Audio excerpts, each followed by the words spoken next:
மாணவ செல்வங்களுக்கு என் காலை வணக்கம்.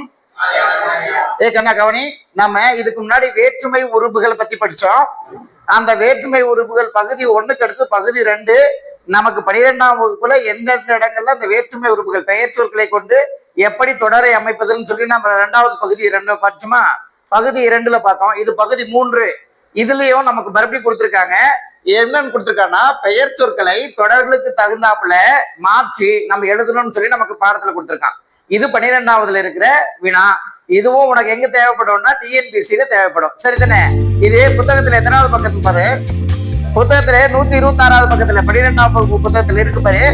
கீழ்காணும் தொடர்களில் அடைப்புகளுக்குள் உள்ள பெயர் சொல்லை தொடர்களுக்கு ஏற்றவாறு மாற்றி எழுதுக இருக்கா? சரி, இப்ப நான் இதுல ஒவ்வொன்றா நம்ம பார்ப்போம்.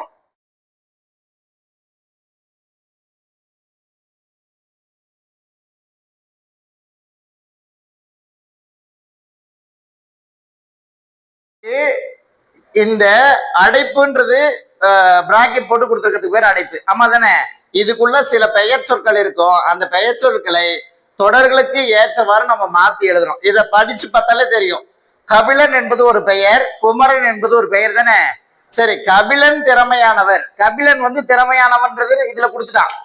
கபிலன் திறமையானவர் என்று ஒரு கோடியிடம் கொடுத்திருக்கான். அந்த இடத்துல அடைப்புல குமரன் என்ற ஒரு பெயரை கொடுத்திருக்கான்.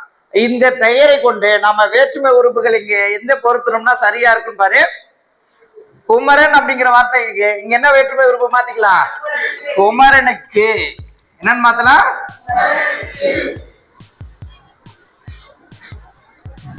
தேர்வுல எழுதும் போது இதை எழுதக்கூடாது. நீ இந்த குமரனுக்குன்னு எழுதுனா இதுக்கு ஒரு மதிப்பெண்மா. சரியா?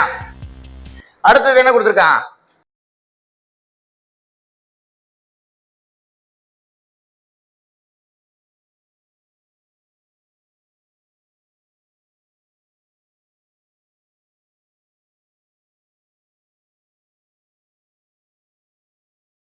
கண்ணு இப்படி கொடுத்துடுறான்.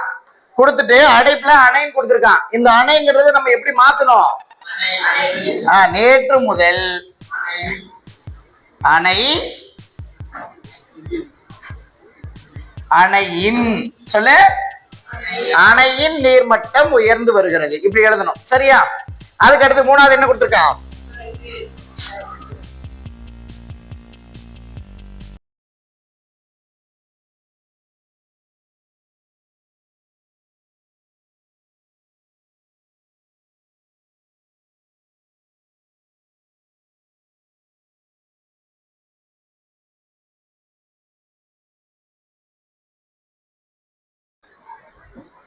நன்மை என நினைக்கிறீர்கள். இப்படி கொடுத்துருக்கான் பாரு.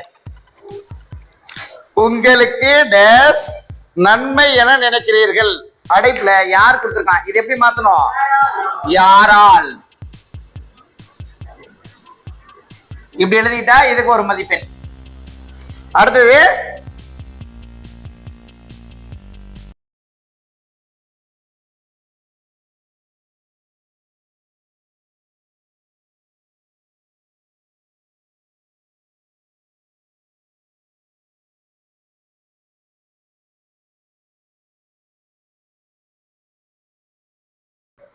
கவனி.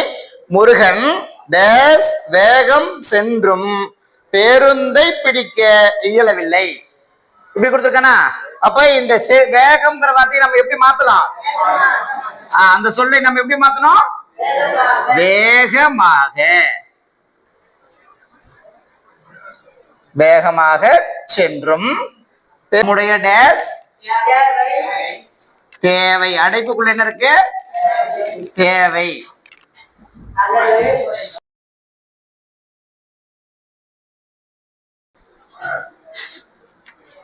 கவனி. நம்முடைய டேஸ் அளவு குறைந்தால் மகிழ்ச்சி பெருகும் கொடுத்துட்டு அடைப்புல தேவை கொடுத்துட்டான். இதை நம்ம எப்படி மாத்தணும்னா, தேவை என்பதை நாம் எப்படி மாத்தணும்? தேவை இன். தேவையின் இப்படி மாத்தணும். நம்முடைய தேவையின் அளவு குறைந்தால் மகிழ்ச்சி பெருகும். தேவை குறைஞ்சிச்சுன்னா மகிழ்ச்சி பெருகும் தானே? சரி, கவனிச்சுக்கோ. அப்ப கபிலன் திறமையானவன் என்று குமரனுக்கு தெரியும்.